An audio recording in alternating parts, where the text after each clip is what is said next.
Welcome back to the Defending Football Show. Thank you guys so much for watching.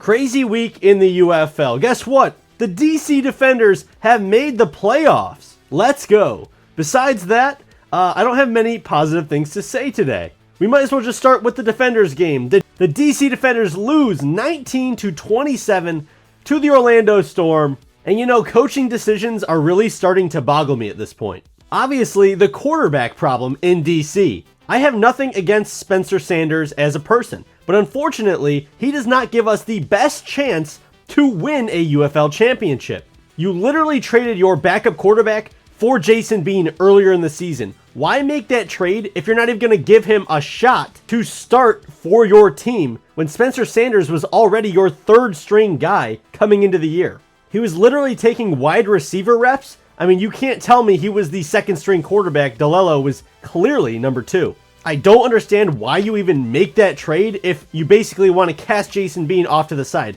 Can he not read the playbook? It's been 4 or 5 weeks now. Is there some vendetta against him? I'm confused. I need answers, and it's very confusing. DC fans are not happy with it, and I'm sure they'll tell you down below. But Spencer Sanders is just not an efficient passer with an elite arm. It's just that simple.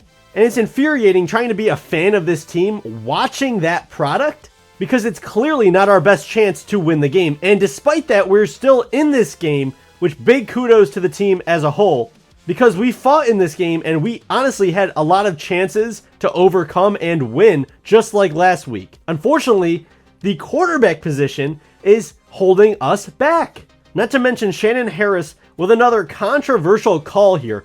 I think it was 4th and 9 in the fourth quarter, under 2 minutes left. We needed 8 points. We're down 8. Got to score a touchdown. It's 4th and 9 in their territory.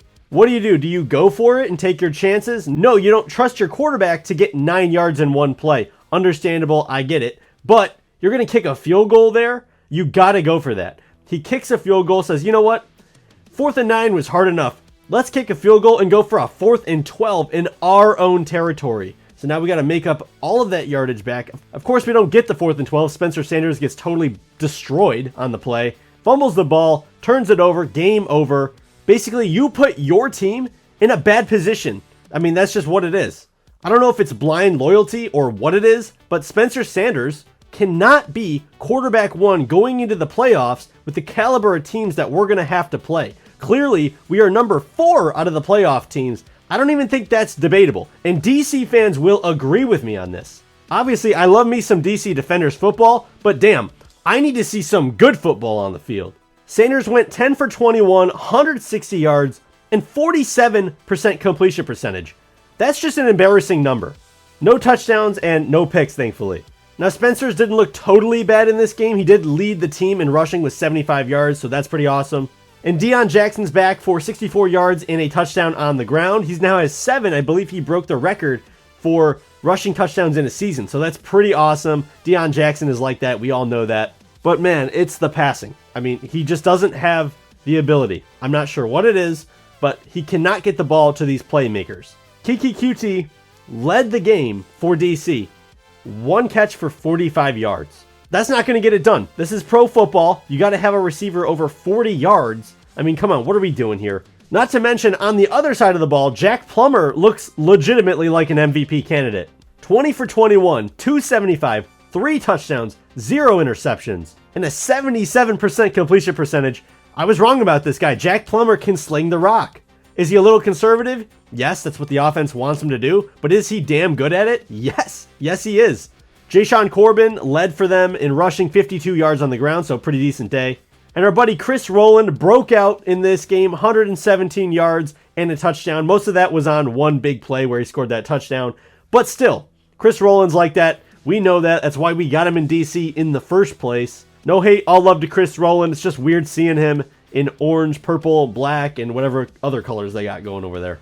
Cam Camper and Elijah Badger also had a touchdown each, and I think Badger had 82 yards in the air as well. As far as sacks, Derek Roberson gets a sack, so that was pretty awesome to see that. And the Storm had 3 sacks against us. I mean, clearly, the problem is the quarterback position. I can't say it any more bluntly than that, and I'm sorry, but it's the truth. I can't lie, and I can't take watching this anymore. It's very hard to watch as a Defenders fan. I mean, we're supposed to be gearing up for the best part of our season. We lost our franchise quarterback. Well, guess what? You can't just play guys that you like. You got to play the best player, and the fan base agrees with me. So you can be mad at me all you want, but guess what? Everyone's behind me, all right? With that being said, we have one more week left against the Storm once again. Honestly, it's better to kind of lose this game to play the Storm again in the playoffs. But, of course, I always want to root for a win. I'm going to be in attendance, so honestly, I hope we win this game. Depending on the matchups here, we'll see what happens. And the DC Defenders just signed a quarterback out of free agency, E.J. Perry, who I'm actually very fond of. I like E.J. Perry. Is he a starting caliber player? Not necessarily, but he's a very good backup and honestly a pretty good option. The problem is he's coming in at week 10, so he's probably not going to play. The clear-cut choice has to be Jason Bean. I mean, what else are you going to do here? We have to at least win that one playoff game to make the championship, and you got to have a team around the guy in the locker room. I don't know with Sanders in there that the team is going to rally behind him anymore. I'm just being honest. So it is what it is. You know, we'll see what happens with DC this week. I'll be in attendance. I'm bringing 3 other people. Show up to the game. Please show up to the game. Last one in Audi before the championship. And I think I'm going to make the championship game. I'm trying my best. Shifting things around in my schedule. So I hope to be there, and I hope to see you guys there. I hope the Defenders are there. Moving on to probably one of the craziest football games I've ever seen. And last week, it was one of the most boring games I've ever seen. So you got the Birmingham Stallions losing to the Columbus Aviators 29-36. The Aviators did the unthinkable and benched Jalen McClendon for Jalen Morton. Hey look, he's got the same last name as me. I mean, that's probably why he played so great. He looked like Cam Newton out there. 14 for 30, 213, 3 touchdowns, 1 interception. His completion percentage was bad. It was 46%. But with the game flow, it didn't really feel like that. Plus, he made up for it a lot with his rushing ability, and he just looked electric out there. 13 carries for 96 yards and a touchdown on the ground. So he had 4 total touchdowns. He might have had the performance of the week, to be honest with you. Where on the other hand, Dorian Thompson-Robinson, yikes, 16 for 35, 157 yards, 1 touchdown, 2 picks, and a 45% completion percentage. I mean, not a great day for DTR. He did not look amazing. This game was absolutely drunk. You had an insane score. You had 13-1. That was the actual score at the game at one point. Just crazy things going on all over this game. Interceptions. DTR threw a pick 6 as well to basically seal it. One of the best games I've ever seen. I don't know if Todd Haley was twerking after this game, but if he was, please send that to me somewhere. Just send it to me. I gotta see it. And not to mention, the Aviators are the homies, man. They helped DC get into the playoffs by beating the Stallions. DC officially clinched because of them. Was it an honorable way to get in? No, but you're in the dance, so I can't complain. Thank you, Aviators. I appreciate you guys. As far as the Stallions, yeah, you better win this week. Moving on to the Kings defeating the Dallas Renegades 37-23. Dallas was up early, and then they decided to do what Dallas does. Blow it. And that's what they've been doing all season. Austin Reed completed 7 passes in this whole game out of 21 attempts. That's a 33% completion percentage, by the way. Do I even need to say any of his other stats? I really don't know what their issue is. They can't get out of their own way. They just can't put pieces together. They're a mess. Ever since trading Luis Perez, they're cursed. The Spring King curse. It's hitting them, man. 6 losses in a row. Let me say it again. 6 losses in a row. Wow. On the other hand, Kings fans are ecstatic. I mean, they look like the hottest team in the UFL. No question. Rodgers, 16 for 21. 266, 2 touchdowns, 76% completion. He just looks like a leader. He's throwing the ball well. I mean, he's just playing good football. You really can't complain with how he's playing. Do I like the Kings because of everything that's happened this year? Not really, but you got to respect it. They're playing very good football, and they probably deserve to be in this playoff spot. Ian Wheeler, hey, look, he's back. 93 yards and a touchdown in this game. Played very well. He apparently only plays well when he plays Dallas for some reason. Tariq Black and Isaiah Winstead, both a tutty each. And you know what? The Kings look legit. I wouldn't want to see them in the postseason. That's why I'm hoping DC doesn't get matched up against them. I'm hoping they honestly play the Battlehawks in the playoffs for no specific reason. In the last game of the week, the Battlehawks defeat the Houston Gamblers 21-15. And they do clinch a playoff spot. So caw, you're in the playoffs. Congratulations. Took you 2 weeks, but you did beat the Gamblers. Good job. Luis Perez still looks very shaky, I'm going to be honest with you. 26 for 39, 232, 1 touchdown, 1 interception, and a 66% completion percentage. Not the worst day. Pretty decent yardage-wise and stuff like that. They were slinging it a lot, almost 40 times in this game. But again, he just didn't look amazing. Honestly, Houston had a lead in this game, and St. Louis kind of just chipped away and kind of won this one. You had Hunter Deckers and John Rice Plumlee in there for the Houston Gamblers. I don't know if they're playing quarterback carousel again or if Hunter Deckers was hurt again, because I heard that as well. I don't know. I was kind of in and out of this game watching it. Neither guy really played that good. Houston just couldn't get anything on offense. That's the reason why they lost this game. If Hunter Deckers stays in the whole time, I mean, they could have won this game. This was not like a blowout. This was like we held on for the win.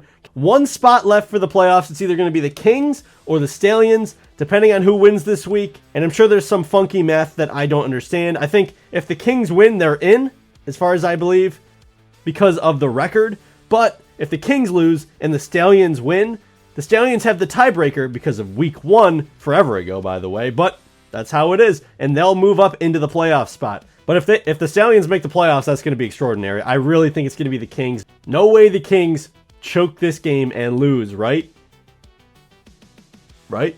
Anyway, moving on to the Defending Football Show's power rankings for Week 9. Yes, it's a sad one. The Defenders are pretty low, but let's get into this. At number 8, the Dallas Renegades. Congratulations, Renegades fans. You lost 6 games in a row. Puts you at number 8. Good job, guys. At number 7, the Houston Gamblers. I mean, quarterback problems all day. We just move you down 1 spot. We know you're at near the bottom of the league. You can be competitive, but, I mean, where else can I put you? Let's be honest. So, you're at 7. Sorry, guys. At number 6, the Aviators. I like Jalen Morton a ton, man. He's honestly one of my favorite players in the league for some reason now. Just something about him. I like him. And he balled out. So, you know what? He single-handedly moved the Aviators up, baby. Let's go. At number 5, the Stallions. Sure, you're staying there. I could have moved you down, honestly. I probably should have put the Aviators above you, but do I really think they're a true better team? I don't know. You know, it's one of those things. Does it matter? It doesn't really matter. So let's move on to number 4. At number 4, yes, it's your DC Defenders. Look, guys, I can't justify it. And honestly, I probably should have put the Kings even higher than this. But I can't justify them over the Kings or pretty much any other playoff team right now. Quarterback position changes. Things change. It stays the same. I might move them down even further. So for now, DC is at number 4, but we're in the playoffs, so, you know we have a talented team, right? That's not a question. We have the dogs to do it. Do we have the leader to do it? That's the question. At number 3, the Louisville Kings. Congratulations, boys. You are on the hot streak of the week, or one of the 2 anyway. You guys move up to number 3. I really almost put you guys at number 2, but, you know, you make the playoffs here, you win this game out, and you know what? You might be 1 or 2 next week. So show me something good. You guys are very dangerous and very hot, but a lot of the streaks this year, okay, have been broken at, not the best times. So hopefully things go well for you. Battlehawks, congratulations. You're at number 2. You win and you stay. Congratulations. At number 1, the Orlando Storm. Hot streak of the week as well. The Storm are playing good football. You know, they're playing good football. They're not turning the ball over. That's their brand of football. Anthony Beck has his team, humming. Very good for him. Regular season champs. But guess what? Playoffs are coming, so we'll see what happens this season. But for now, respect. Number 1 on the power rankings, Orlando Storm. Thank you guys so much for watching. Oh, I forgot. I got to take my lemon juice shot. Great. I will be doing another episode with Dakota Wolf, Weathering the Storm and Orlando Storm podcast, of course. So I cannot wait to do that. It's probably coming out in the next few days from you guys seeing that. I just spilled it everywhere. I'm going to be in DC this weekend, so please show up. Show up for the Defenders. This thing is full. Let's do it.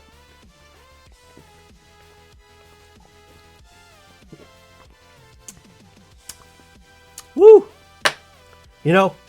Unfortunately, I've gotten used to the taste of this for the last 3 weeks. I'm going to go try to get this taste out of my mouth, and that's all you're going to get out of me today. Thank you guys so much for watching, and for the love of football, defend football, baby.